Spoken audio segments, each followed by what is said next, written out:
And then don't forget to, All once right. it starts, close out that Right. browser tab. All right. Just give it a moment.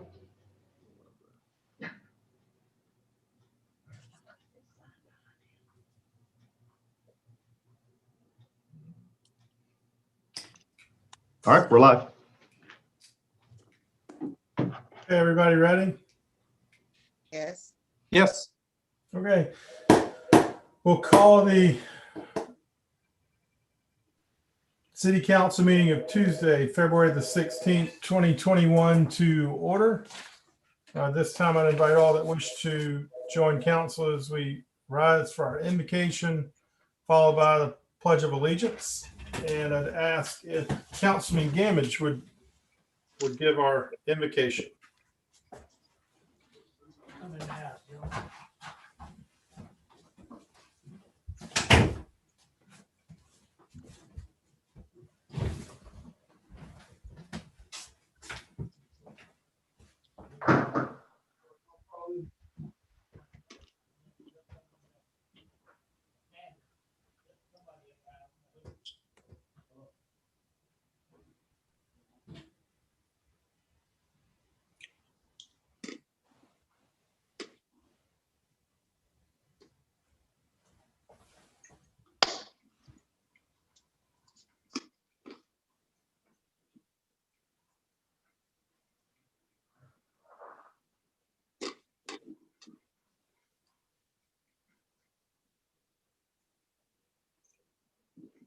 Could y'all not hear me No, we couldn't that whole time? the whole time. The whole time. Yeah. Could y'all hear me? No. Oh Lord, I didn't did a whole prayer and pledge of allegiance. I'll start over. Let's bow our heads.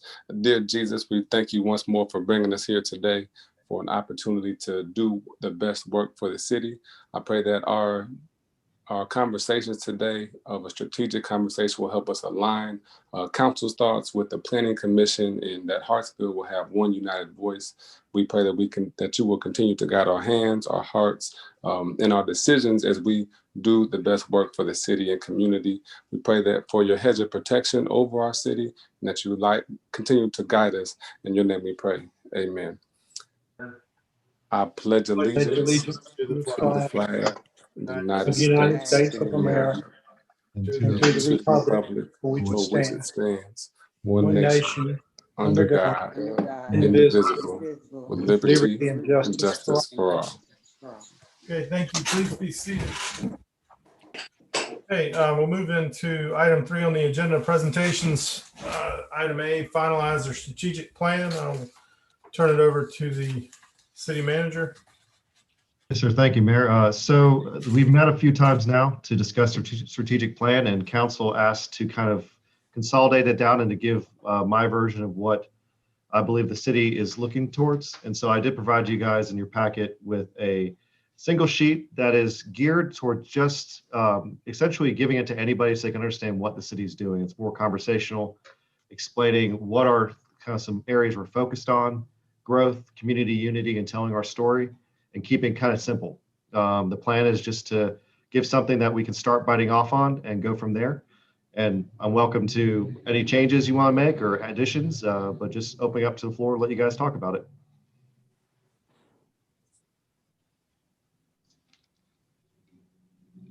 Mr. Manager, Yes, ma'am. at our last council meeting, I asked about $30,000 being allocated next year for the continual cleanup of the South Historic Butler District. I wanted to make note of that, but that's what I should have asked for when we were working on the budget. I looked into the Lincoln Village property, and on the HUD website, it shows that that is an eligible area. We had been told that maybe, I guess, some developers had looked at it and they couldn't get the credits that they needed. Well, But according to they've changed the point system now. We just talked to a new development group When was that? 2 weeks ago? About 2 weeks ago, they did approach us. It does now qualify, Teresa. It is a kind of a second tier versus some other ones, but because we have that CPAT study, and it is a revitalization area, they felt strongly that it would qualify. Unfortunately, they kind of hit the ground a little too late, so we missed that. We weren't able to do anything for this year, but next year we will be planning to bring to you guys either selling the property or actually donating the property to have a apartment complex developed or some sort of housing developed in there. So that is on the agenda for coming up, but I believe, as Mayor said, the point system has changed. So I think that it stands a great chance of qualifying and winning, being awarded that type of grant. Yes, so that's what I looked up, and it says on the website that it is an eligible area. So I just want to bring that to your attention. I didn't know that you all were looking at it, but I looked at it for myself so I could see. Sure, and I didn't want to give everyone kind of false hope that we'd be able to get something in this year. The deadline was early February, and they approached us a week before it was due, and there was no way we could do anything with that in that short amount of time. But we did say that please reach out to us towards the end of or later half of this year, and we certainly can start the process. And the original intent, I believe, speaking to staff and then previous manager, was that it would be donated according to the community development block grant. That, of course, is up to you guys. It is, does have a value, but it is something that I think is a great addition. And the property that was, or the project that was suggested, would really elevate that area if they put something like it in there. So it's something. As we look forward to this, we had informally talked a little bit that we ever donated or sold, to have a buffer, maybe a 10-foot buffer in front of the Marion Avenue Cemetery, so whatever's developed there won't butt up against the cemetery. Absolutely. We mentioned that to the developer who came to us, and they were full agreement with that. And it's plenty of space, and actually they don't want to cram as much as they can into. They actually were looking at close to maybe between 30 and 50 units only, because that is what would qualify, because these programs have a certain cap they can do throughout the entire state. So they want to do a small project, but one that would use the area and give ample green space. And so that would be our requirement as well, to give increased buffering, potentially even some physical barriers like a fence to block for residents going into that cemetery, and to really kind of help out. But that, absolutely, Johnny. Good. Thank you. If you would send that their website to Sure. council, Yeah. so they can look at their portfolio. I quickly turned them over to Daniel because I don't understand completely that whole point system, and he had told me that there were many changes made. So essentially they've loosened the requirements that were so restrictive about food sources and entertainment, which I think is probably good for us. And I didn't want him to lose that on me. So I turned him over to Daniel to give him those updates on what those new requirement point systems kind of look like. So I think that from what I can see, they do some very successful projects. I expressed to them our unwillingness to build something that's not sustainable or value added. And they agreed that's kind of what they're looking for. The timing, as the manager said, was not in their favor in this case, but I do believe they will be back.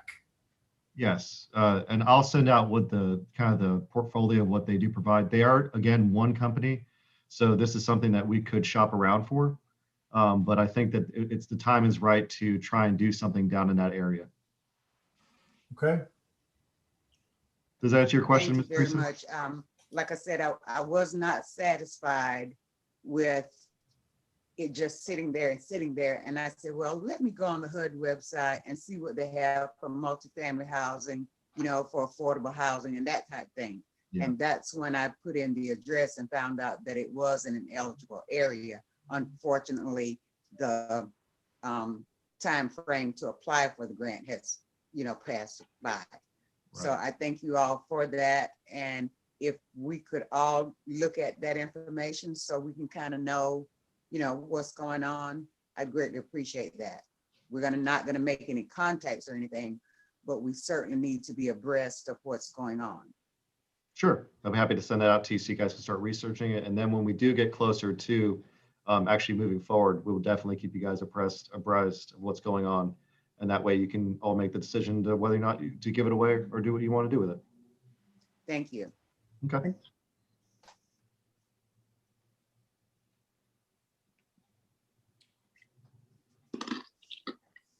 Daniel, if we could go back to your strategic piece, you answered my first question. I had written down, who is the end user of this?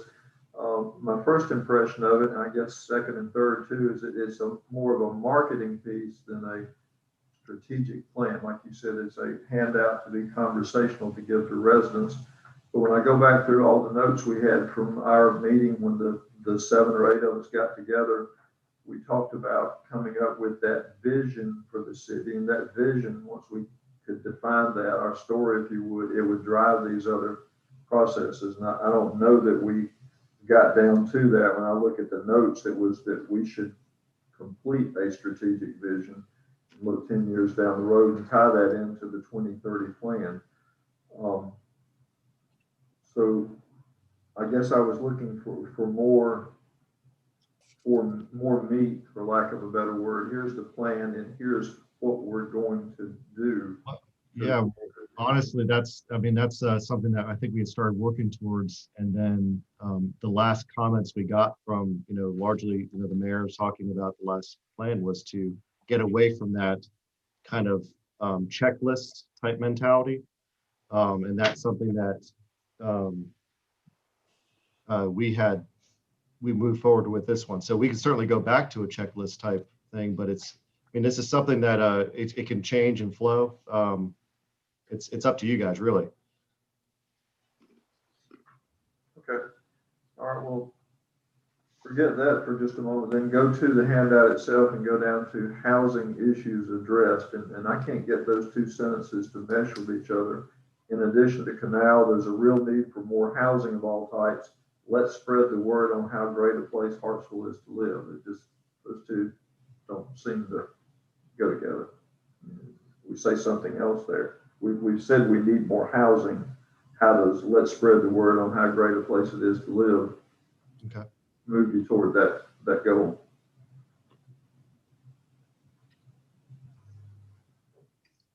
So in that sense, do you want something that actually says what type of housing, what some goals in it? I guess let's go back to the first question. Do we want more of a checklist type mentality, or do you want more of a piece that can start telling people what we want to do? Or do you want to go back to the original kind of thing from Bill Tomes, which is more of a checklist? This is what these are our goals. This is how we get to this point. These are strategies we can get to that point. That's why I'm kind of asking. I need some direction here. Yeah, I wasn't thinking about a checklist per se. We have adopted a 2030 plan that has some more specific goals in there. Canal is certainly one of those. Housing is a component addressed to it. We all came up with in our session together with Bill about creating our story. Tell your story, tell it well, tell it consistently, tell it across all pieces. I'm with you on that as far as a checklist, but again, if this is just intended as a handout, then that's fine. But I guess it's like there was a wonderful mistake of how we're going to get there. What's our path forward for these things?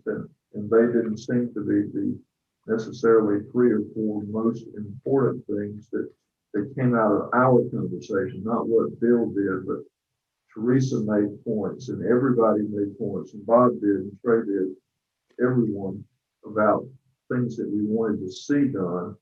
And again, this is a nice piece, but it just looks like I don't want to use it. Well, it's a marketing piece. Yeah, that's exactly what I thought was. What does that whole council to do? I mean, this is great, hand that out. Now, what do we do as part of our plan to make this come to fruition? How do we do that? Sure. I mean, and again, what Bill wrote was what you guys said. So it wasn't Bill's idea of what council idea was, is what council was. Well, Bill took a lot of liberties and he came up with a lot of things on there.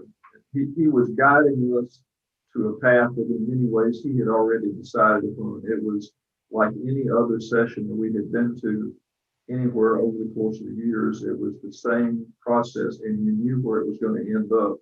And I don't think it ended up. I think the value was the conversation that we had amongst each other, that we talked about some things that maybe didn't make it to the page.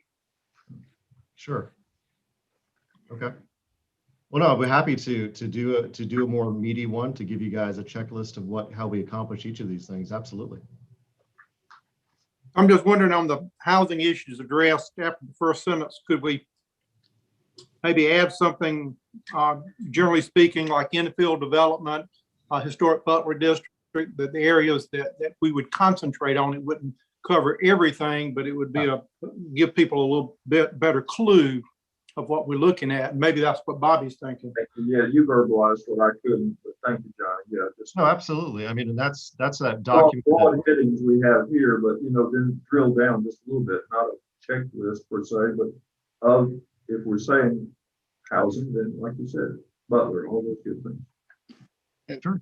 Yeah. No, I mean, we definitely can do that. And I mean, that's what I would do, is look at the document that was created for the last meeting and kind of expound more on that. Is that kind of what we're looking at? Or, I mean, again, this was done after the conversation we had, and I'm really leaning on what kind of was said with the mayor saying that he wanted to go after more of a not a checklist approach. So that's what this is coming from.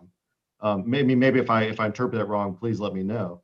But I thought we were getting away from the checklist and moving into where things, because that plan does have things in such as infill development, and they may have specific things in how we address that. So we can move back that direction. Absolutely.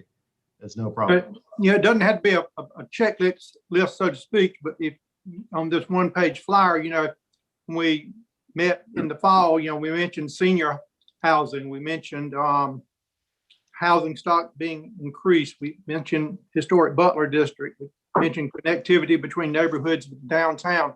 I don't know, there may be a sentence or so that you could put in there that would at least encompass some of that. Sure. Yeah, absolutely. And we also talked about bringing Habitat for Humanity housing standards up. Great. Yeah, we could add that in too.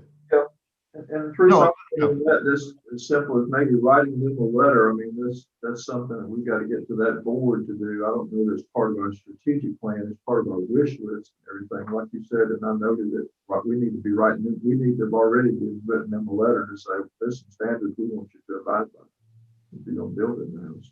So you're right on it. And also in the putting focus on local tab, and addressing in the year 2021 to shop local in Hartsville, could we maybe reword something there that kind of basically says expand Main Street?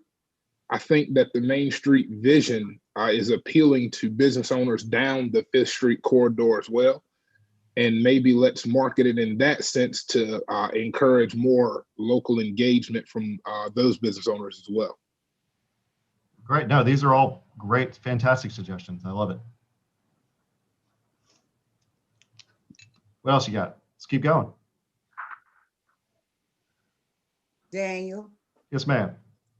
in speaking about the historic Butler district and the cleanup,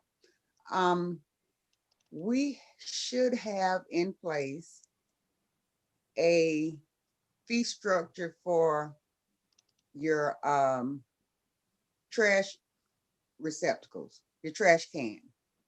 You get one with your original bill, but any additional ones, they're supposed to be paid for separately.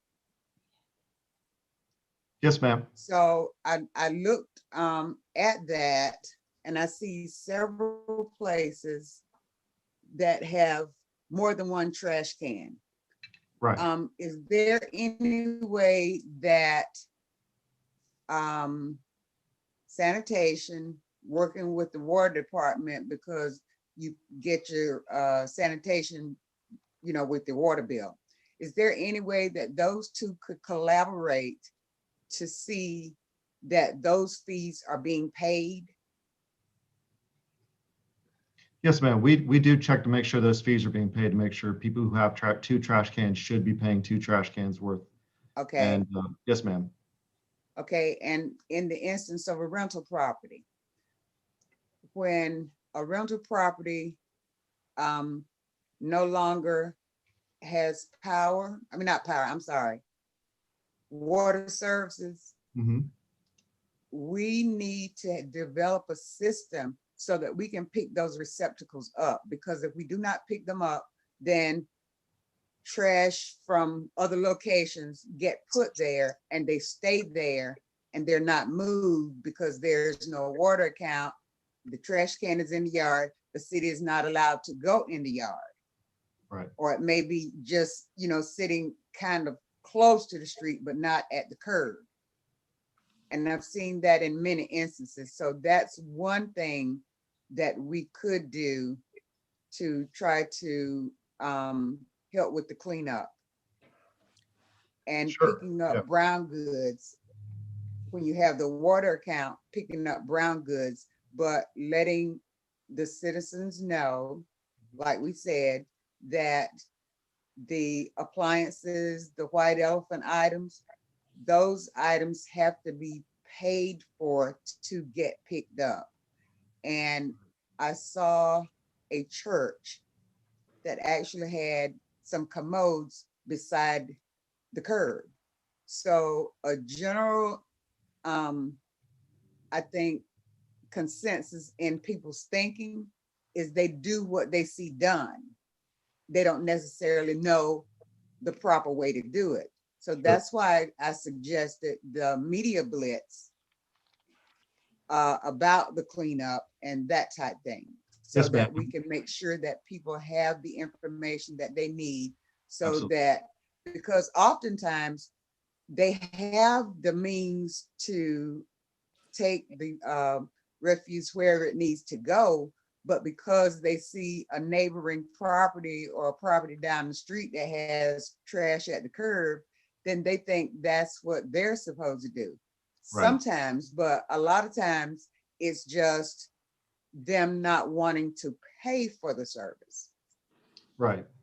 And we are working on, like, at your suggestion, that, which I think is a great idea, is to do some sort of media campaign and get the word out that this is how you do things. I mean, there's several services that we offer, but also the county offers at convenience sites for dropping off things that we can't take. So no, we definitely need to do that. And I will look in to see if we either leave the trash can at the residence, or wait for another person to sign up for it, or if we actually pick that up.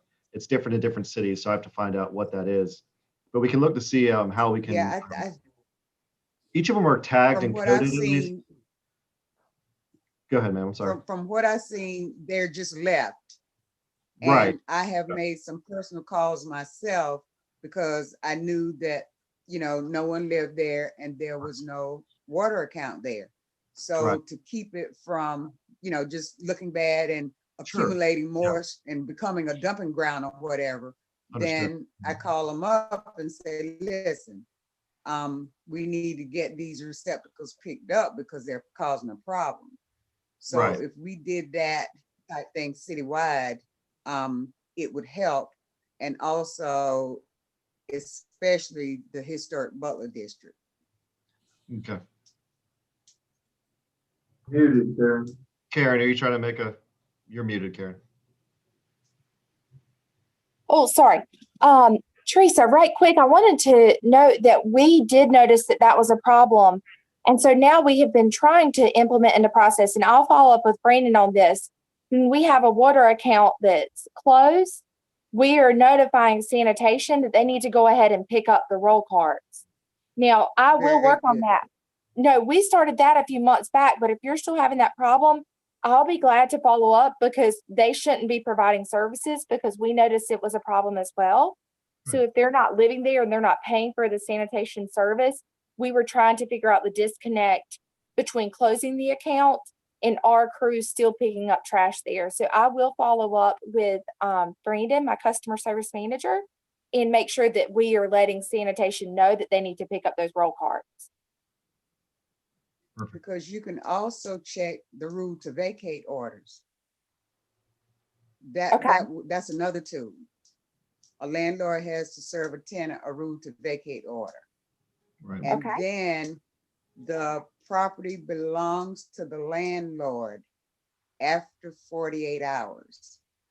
He has to put it to the curb. And once he puts it to the curb after 48 hours, if the county or municipality does not pick it up, and in this instance, they wouldn't have a water account oftentimes, so we have no obligation to pick it up. The landlord is responsible for disposing of that garbage properly, and they have been shirking their duty. Okay. I will see But I what we thank can do you on so our much. end. Thank you. And I just want to clarify. So you should all have in your packet the previous strategic plan document. That was a memo. If you see it, I can share it on my screen if you need to see it. This is something that was derived from what you guys did with Bill, then also what we've talked about in previous meetings. Is this document right? Strategic plan. Okay, let me share this on my screen then so you can see it. So this was at the previous, okay,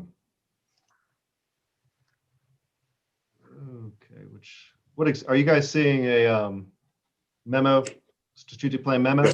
Yes. Okay, is that what we're kind of envisioning, what we want the strategic plan to look like? And we can, of course, doctor this up so it looks however we need to look at it. But this is addressing the vision, the mission, the different goals that were discussed in the meeting. Clearly identifying some things we want to work on, such as visit facade grants, historic Butler District cleanup, adding sidewalks, improve habitat housing standards, county relations we talked about, recreation activities. So this was the first kind of stab at a strategic plan. Is this what the document you guys are expecting to see, or where is it? Where am I need to meet here with you for you guys to what do you want to see? I think that we need to have the marketing piece, yes, but then the in-depth piece Sure. to encourage additional involvement to view that, because I do think maybe some of the in-depth ideas may have been left out of the marketing piece, but having the two would be fine with me. I'm not sure how everyone else feels in that manner. Okay. Daniel, I'm looking at a different draft. Maybe it was the second version. You're seeing the actual report from Bill Tones. It starts out, it says on November the 9th, Bill Tones facilitated a strategic. Right. Yes, sir. That is a summary from Mr. Tomes of the strategic plan session. This document, excuse me? This document was at last strategic plan. This is a memo that I provided the council, putting it into what a strategic plan might look like based on the meetings that we had with Bill. So this is actually essentially a cut and dry piece from other cities, putting it into a vision, mission, goals with strategic key results and strategies. So this is what typically you see with a strategic plan that comes out of most cities. I thought the consensus from council at the time during the last meeting was that we wanted to get away from something like this and move towards a marketing side or more of a high level thing. But again, we can do whatever. This is still a work in progress.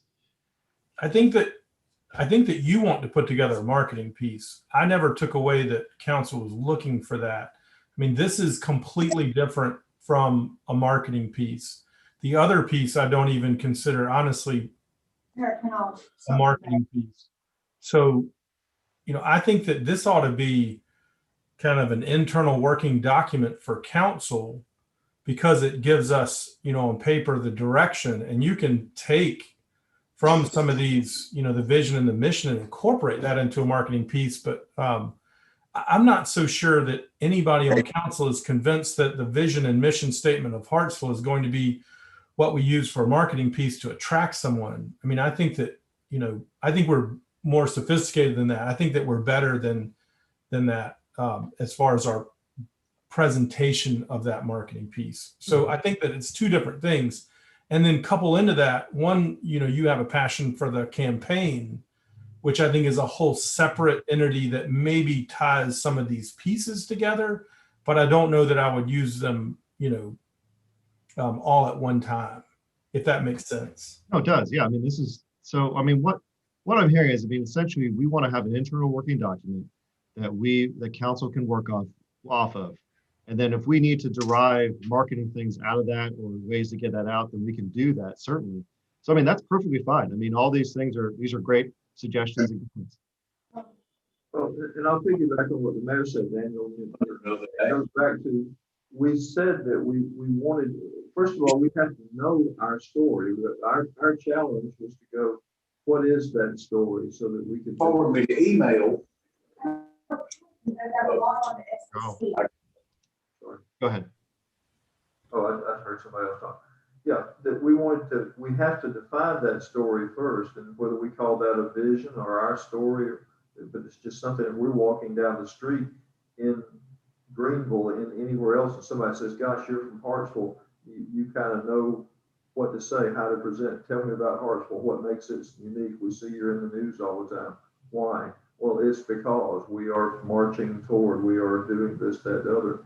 So that mail goes back. I mean, that can be a campaign, and I love the it's Hartsville. I mean, that was a nice tie-in on that, but that's a different thing. I mean, this is, as Bryson said, I mean, this is our working orders, and I don't know that this is correct because it was too wordy and there's too many things in there. We can't concentrate, and just in my short time with council, we take a lot of ideas, but we never get down and focus and say, this is 1 and 2 and 3. And, I like that. Let's get this done. Let's get this done. And then we'll move on to 3 and 4 and 5.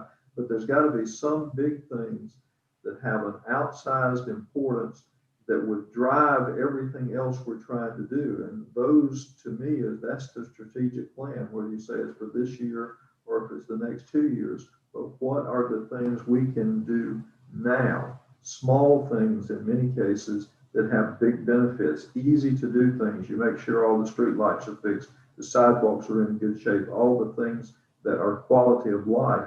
But beyond that, there's that 1 or 2 things that every doggone bit of our energy ought to go into accomplishing and getting done, and then we'll move on to some other things. So I want that plan to be something we can attack. This is where we as council have decided to put our money, our energy, all of our efforts into to get done, because these things will be better and they will lead to other great things that will happen. Sure, exactly. And so, I mean, I guess the challenge then is, and this is what we're still discussing here, what are those 1, 2, 3 things that council as a whole wants to tackle first? And that's what we need. That's the thing that I'm trying to get out of these meetings. Well, I think you hit on 2 of them. Canal, absolutely, and housing across all cities. I mean, all parts of the city, and canal, of course, dovetails into that too. But those 2 things right there. I mean, we put all of our effort into 2. It doesn't have to be 3. We work on canal. We work on housing so that everyone who wants to live here or does live here has that opportunity to live in the types of housing that are beneficial to everybody, that lets everybody raise themselves up and just have a good thing to do. Then maybe it's just 1 and 2. Okay. I think on your 1-page summary strategic plan, you've got canal district, you got housing issues, and then you got put the focus on local. Maybe that subheading, put the focus on local, somehow put businesses or retail or restaurants or something there, because many people will scan it and we'll miss, the nuts and bolts of it there. So I think we've got our 1, 2, 3 there. If Right, we do, and Bryson's right on with that. I mean, and I love the Main Street program. I love what Lauren is doing with it and what we can do with it. And there's so much that I believe we still have not even touched, and she's beginning to work on those things. But yeah, Johnny, that's a 1, 2, 3. I'm with you there. So, I mean, so taking kind of a combination, so taking those 1, 2, 3s, and I also, we've heard a lot about telling our story. Is that something you want to include in that as a third, or just focus on the 2? and just continue to tell our story anyway, organically, and not actually make it a point. Yeah, I'm more along the lines of that right now. I think the things that we do toward working on these 1, 2, 3s will help us to really get a better grasp on that story. I think if you ask every one of us right now, we would have a different version of our story. We don't have that cohesive vision yet that we can just spout it off to anyone and everyone if we're in MASC or whatever, which we're not there. But maybe these things, after working on it for a year, we get into it and then it just kind of crystallizes as a result of the things we do. It's like, and we go down some of these paths and go, maybe they're completely wrong, but it takes us where we want to go ultimately and everything, which is to make this the very best city for everyone who's already here and anyone who wants to come here. Great. Okay. So why don't we, what I can do is, we'll do a marketing, we'll put the marketing piece aside. Let's take the strategic plan, boil it down to those 2 points. Let me just make sure though, I want to make sure we're not missing anything too. Out of that big discussion with everyone, we did talk about county and city relations. Do we want to nix that? You know, that's a long-term thing, Daniel. It's wonderful if it happens, but if we talk about putting energy where it can do the most good, that's a head burner right there. I mean, I'd rather focus on what we can do. Hell, that's not in our control. We can influence it, but we have no control over it. Okay. And how about recreational activities? Same thing. I mean, you're working on that. You made more progress than we have in years on it. You and Bob know more about that than all the rest of us combined. So I would say you guys work on that one. But as far as the efforts of all the rest of us, we don't know about those things. Let's focus on what we can impact. And then the last one, just to cover it, we got the, I'm still sharing screen, but the community unity is something that I hear a lot about from you guys and then also citizens. So is that something you want to include in this year's plan, or do we want to go ahead and just focus on the growth and then canal and then also housing? So sorry, go ahead. No, you go ahead, Mr. Mayor. I was just saying, I think these are, the top 3 bullet points are the 50,000 foot view of our strategy. And these other pieces are not minor, but they're points to initiating and addressing and attacking each of those things. So I don't say, like, I think I understand what Bobby is saying is we're supposed to be doing this stuff already. And we are doing this stuff already. And it's not just one thing, it's a progression of things over time. For the last decade, all of our intent for events has been focused to bring the community together, bring people strategically to the retail center. Those are things that we're doing now.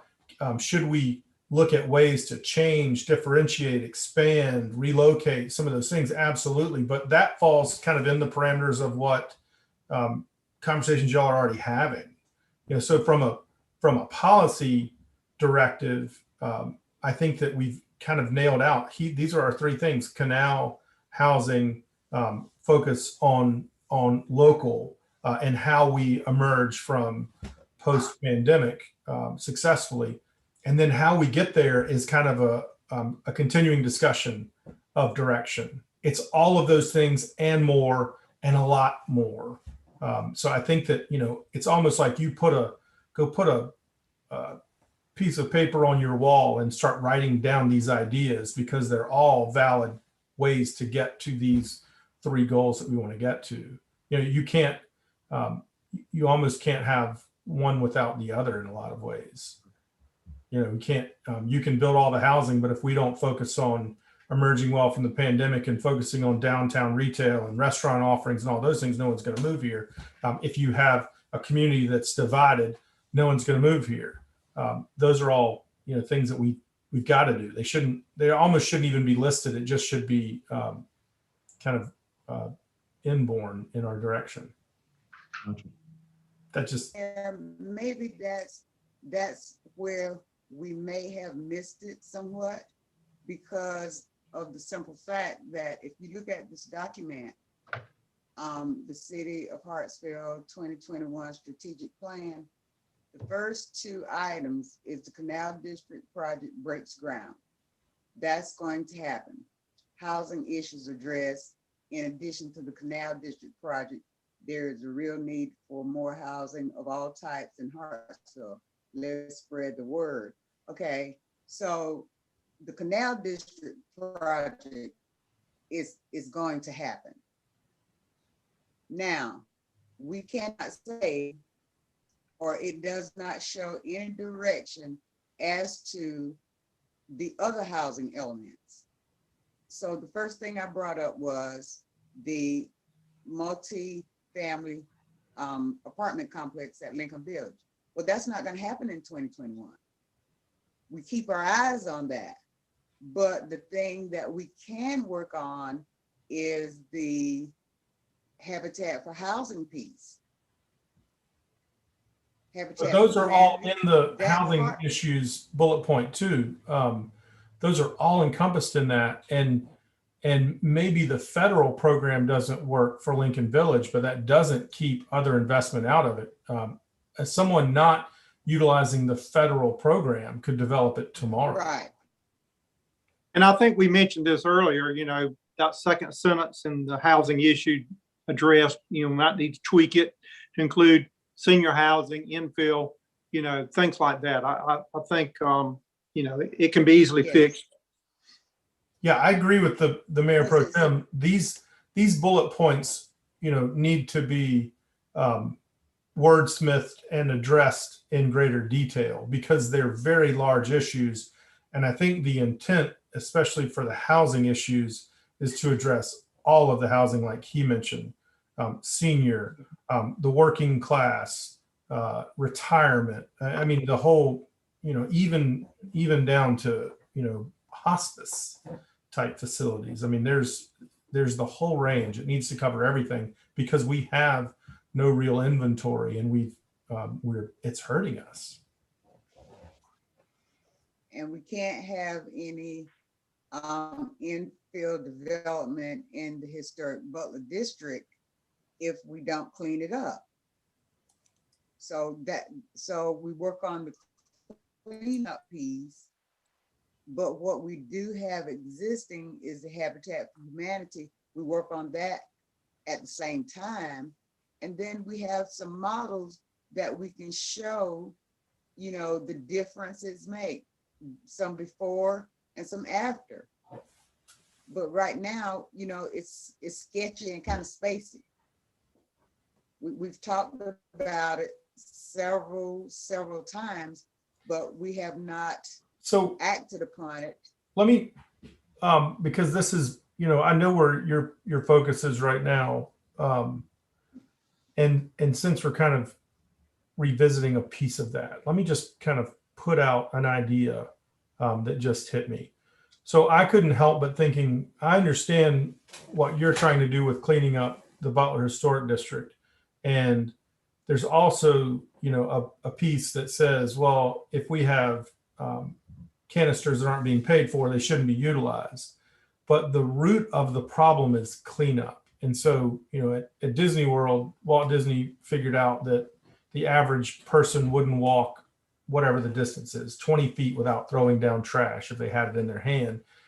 And so I often wonder, if we know what the problem is and keeping illegal dumping and all those things from happening are next to near impossible, right? You really have to get out there and catch people in the act because it's happened as long as we've all been alive.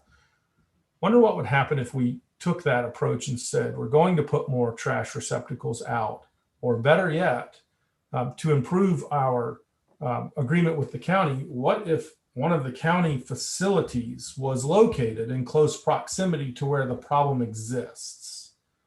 So just for the sake of argument, you know, what if the Pool Street facility was utilized by the county as one of their recycling drop-off points for people in the county? So instead of going to, you know, Ruby Road or wherever the other ones are, we had one in the city that could be utilized. Would that curb the blight issue that, and the litter issue that I guess we're all concerned with in South Hartsville. I just throw that out there as an idea because I think the intent of what you're saying is there's still some issues we need to focus on that are surrounding housing, just like, we had mentioned. And until we get those fixed, it's going to be hard to tackle housing. Mr. Mayor, I think that also makes sense, but at the same time, with the expansion of Main Street, does that Pool Street location cause more trash to be carried by your food establishments? Like we kind of already have the issue with cotton being on 6th Street. Does that bring an issue with trash being on 5th? Yeah, I don't know. I just was thinking out loud. I mean, there's obviously a solution to it, and one of them is implementation and enforcement. So, our dumpsters only stay as clean as we enforce them to be maintained. I saw them out there today taking pictures of some dumpsters, and I assume that we're getting ready to address the issue. How do we make it clean? How do we make it more attractive? And it comes down to, at some point, you're back to enforcement. But at the county sites, they've got a guy who sits there, and so wherever that system is located, be it in one of the city parking lots, I don't know, wherever that is located, they've always got a guy who's there, who's watching it to make sure that it's being done right and it's not, it's maintained. I think it's a good idea. I think Bryson's got a good point there. It's the NIMBY thing, not in my backyard. Everybody recognizes that these things are needed, but you don't want it right next to your own property. So finding the location would be, I guess, the hardest part. But I think it's a good, and we could lease it to the county for $1 a year or whatever if they'd be willing to do that. Of course, they'd probably give some pushback on the salary of the person sitting there, 6 days a week and all that. But here again, you're going to have the big trucks taking these big bins away, at least once a day, and nobody wants that truck driving by their house or by their business establishment. So that's why I mentioned Pool Street, because if you look at it strategically, you're probably talking about places on either side of the district, right?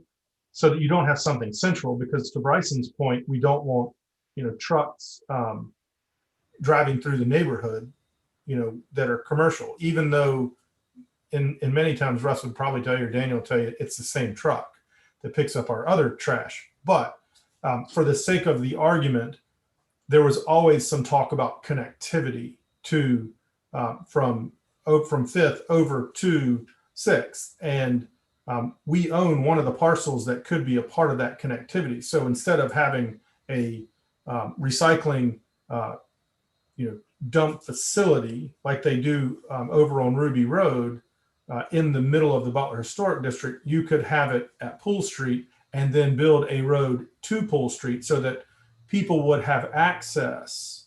In other words, you might just decide we don't want it to have any access from Pool Street. We want it to be accessible from 6th. So you take it to the periphery, but you still have access to people using it. And again, it has to do with implementation. And I think that would be my concern for the NIMBYs, because we're all a NIMBY at some point, right? How you screen it, how you treat it, how you run it, and the standard that you hold it to. Because I drive through my own neighborhood. I drove through 6th Street today going to the bank, and I'm thinking about all the work that we're trying to do cleaning up. And then I'm looking at, that corner that I think has so much potential where the produce stand was. And there's just this building that is just in disrepair, and it's next to a daycare. And you go, God, this is not right. It's perfect for an economic investment for someone to do something with, but nobody's going to, because the place around it just looks like it's in disrepair. So we kind of have this blind eye to, the issues that are there. Teresa would probably agree, our work is not done, but we certainly can't stop here. So I don't have those answers, but it would be worth a discussion to figure out a solution, because the current solution does not work. And I think that any of you might agree, there's still couches, there's still landlord issues, there's still people dumping on lots, and even putting up cameras and trying to take, it just doesn't work. So we need to think about it differently.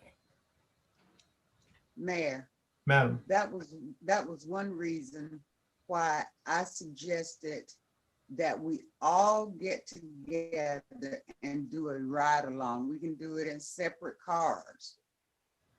But has Bobby seen that? Has Bob Braddock seen that? Yeah, I think Has in fairness, Johnny- we all, I think I could say that everybody on this council spends a fair amount of time critiquing the city. I mean, that's just how we're built and born.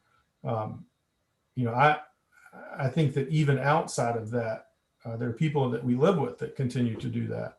So yes, I mean, you know, I think everybody is doing that to a large extent. And some of us have areas we focus on more. So I haven't been out to Byerly Park in that area in probably 2 months, but I know that Bob goes out there quite often. I went to the airport last weekend. I'm not sure when, you know, any of you have been out there, but like we all have pieces that we kind of keep and watch, and it's collaborating, communicating those back to Daniel. That's how that thing's going to be changed. So I'm not sure we all have to go ride around as much as we all have to appreciate everybody looking at it critically. Right. Teresa, I got you, Dave. I'm sorry. Sir?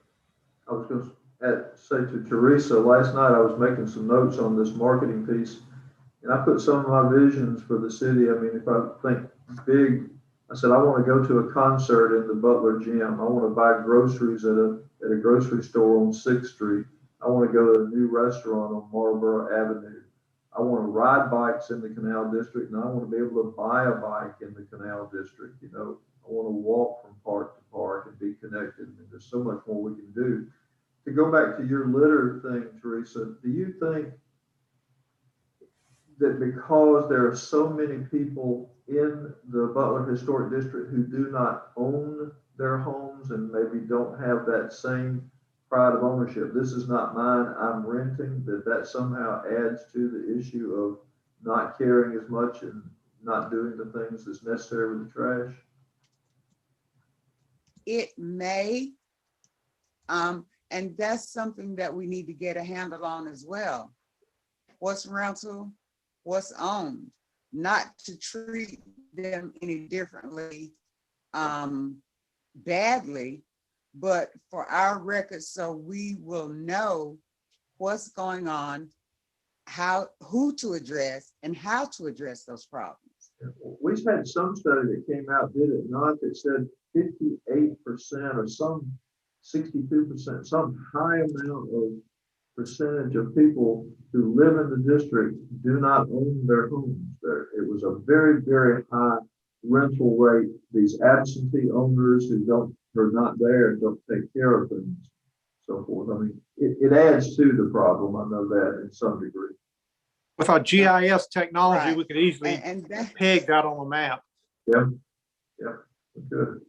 And that's why we worked so hard on the demolition portion to clear that blight.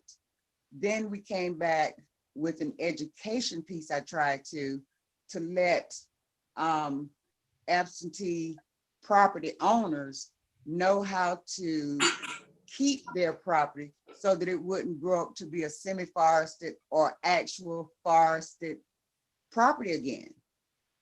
Yeah. Is there any additional enforcement in that arena that could possibly go on? I think some of that is because it's making money as it is, if it's not broke, don't fix it type deal because it's still paying me type idea from absentee investors, because some of them and many of them don't live in the city. They also don't care. Exactly. Some people are just needing a place to live and they'll say, hey, I got to lay my head and it's going to be fine. But the owners themselves, and I see it, I saw it over the weekend.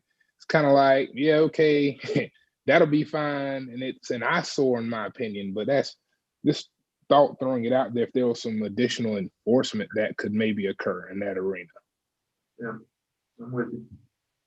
There certainly is. I mean, code enforcement is something that I think that is necessary to look at and see how we're approaching these rental owners. And I know that we've had some councils had some conversations in the past about how to kind of enforce on some of these rentals, specifically with things that are evictions and things like that.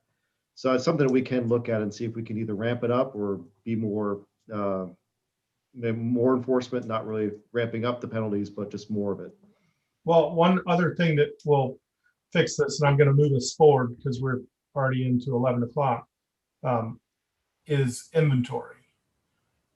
You're not going to see an investment in existing housing until there's competition. And that's the element that we're trying to get to. All right, so it is 11 o'clock, and I did want to make sure that we stay on task here. I apologize for getting off with the trash issue.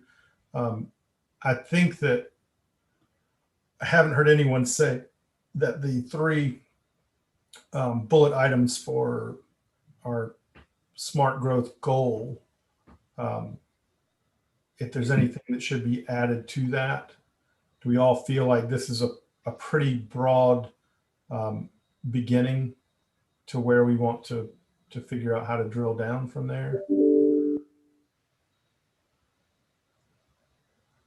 Anybody got an opinion on it? Okay. Well, as I stated, Mr. Mayor, the Bob, first, we hear you, right? Bob, you're muted. How about now? There you go. Yeah. Sir. Mayor, we're always interested in revenue streams, but I think Daniel's on the right path with the vision statement.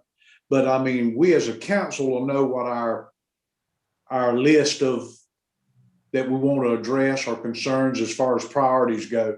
But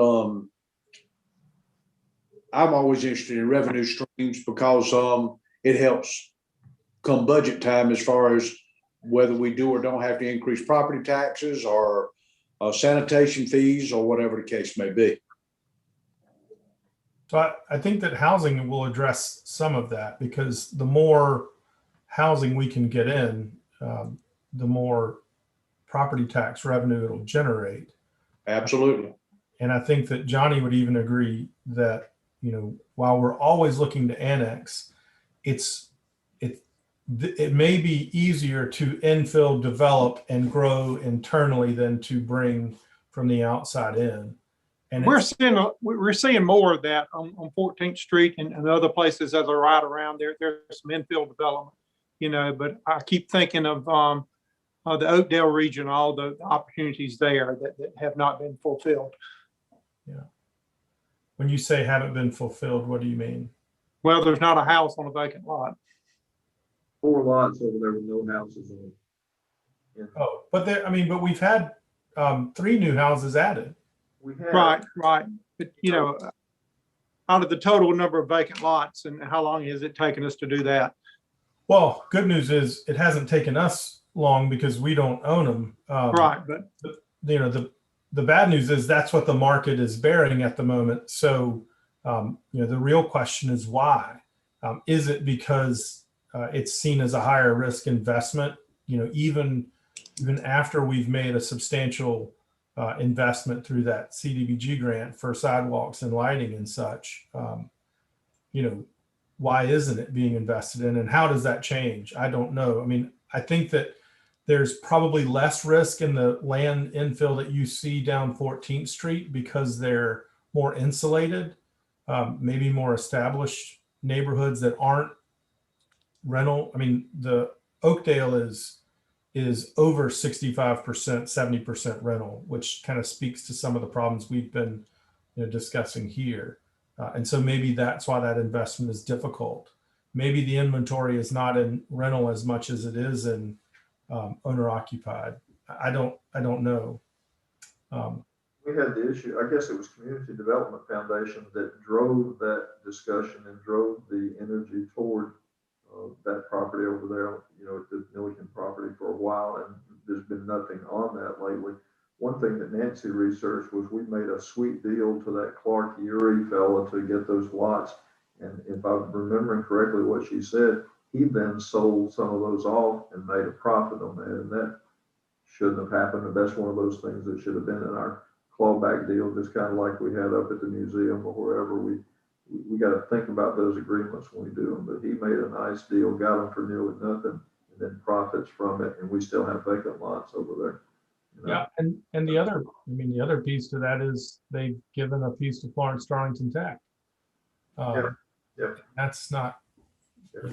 produced anything. So, yeah, interesting questions, for sure.